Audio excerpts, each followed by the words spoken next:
If you redirected 3 domains to all consolidate and point to just one domain, how long do you think it would take for Google to remove all old URLs, pages, and only show the new main one in SERPs? Yeah, that's a great question. It comes up a lot because specifically newer people, they're going to come up and they're going to go, hey, man, I 301 this domain like 2 months ago. And whenever I search, the old URL is still popping up. The old top level domain is still popping up in search. What can I do to fix this? Well, long story short, you're just at the mercy of these crawlers and these search engines, right? So it's up to them when the reindexation comes. But there are some factors you could mess with to kind of like help influence this, right? One is going to be continually working on that new site, pushing content. And then, of course, the most potent of all the factors is building a backlink narrative to that new asset that you're trying to rank, that you've 301 to all these other domains to. What that's going to do is it's going to show that this new live site is getting all the attention, right? And there's ways to build a narrative around this attention that I think really speaks to the algorithm. One thing I like to do is automatically start with a press release. I'll start out with a press release. Company A, or in this point, it'd be company A, B, and C, were bought out by this company. And now they're this conglomerate, blah, blah, blah. You build the entire narrative around syndicating this narrative through a bunch of high authority websites. We're talking about news stations, etc. That's going to act not to really rank this new website, but to get it a large amount of press from a large pool of trusted sites. And it builds a new foundational based link campaign to this asset, right? Company A took over company A, B, C. And then through that, you use this blast of what are essentially foundational links to then bring in the big guns, which would be higher authority sites, one-off contextual placements using niche edits, guest posts, things of that nature, right? This has the foundational link building system attached to it where you're building a narrative that's syndicating, and then there's all this smaller press, smaller blogs, identifying with what's going on, explaining it in their own ways, which is what happens during news cycles. You've got the initial press, and then you've got all these other blogs, all these social networks discussing what actually happened.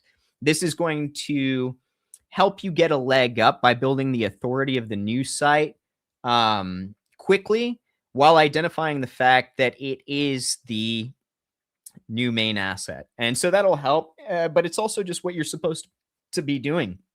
I know a lot of people historically liked to try and get away with just 301ing a domain or a few domains, and they consider that their backlinking plan. That's not a backlinking plan, or it's part of a backlinking plan, but it's basically like you're starting off, and now it's time to keep that cycle going. Somebody else a while back asked, hey, when do you stop linking to your money sites? Never.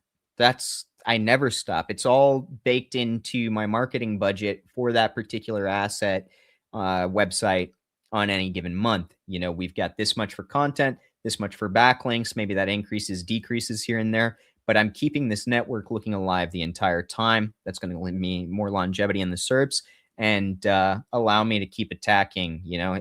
What we've seen specifically this year is that SERPs and then LLMs alike, everything is about authority right now. The old sniper site kind of mentality, like, might still be working a bit with, parasitic SEO, things of that nature. But if you're building your own website ground up and you're trying to get it ranked, authority plays a whole lot now. So make sure you've got a big site, right? What you're working on as far as your content plan goes. And when I say big site, I mean, like, that's niche specific too. So, if sites in your niche are like, 15, 20 pages on average, and they're ranking for everything, then you want to be around that, or maybe a little bit more, right? But yeah, how long, going back to this question, how long is it going to take? It's up to Google, but there are ways to make your site look really alive that are going to help with that narrative. And honestly, if you're doing that, this question becomes an afterthought because you're really just building out that new website for what it's supposed to do, which is bring you income, right? So hope that helps. Again, don't forget to like, comment, subscribe. 25% off. This is the last day of the sale over at SirLinksalot. And yeah, join us in SEO Roundtable if you're not already in there. Hey everybody, thanks for watching. If you found this helpful, make sure to give us a like, drop a comment, subscribe, so you don't miss out on any future SEO insights. And hey, if you're serious about your rankings, head over to SirLinksalot.co, check out our premium link building services, guides, and free SEO tools. See you next time.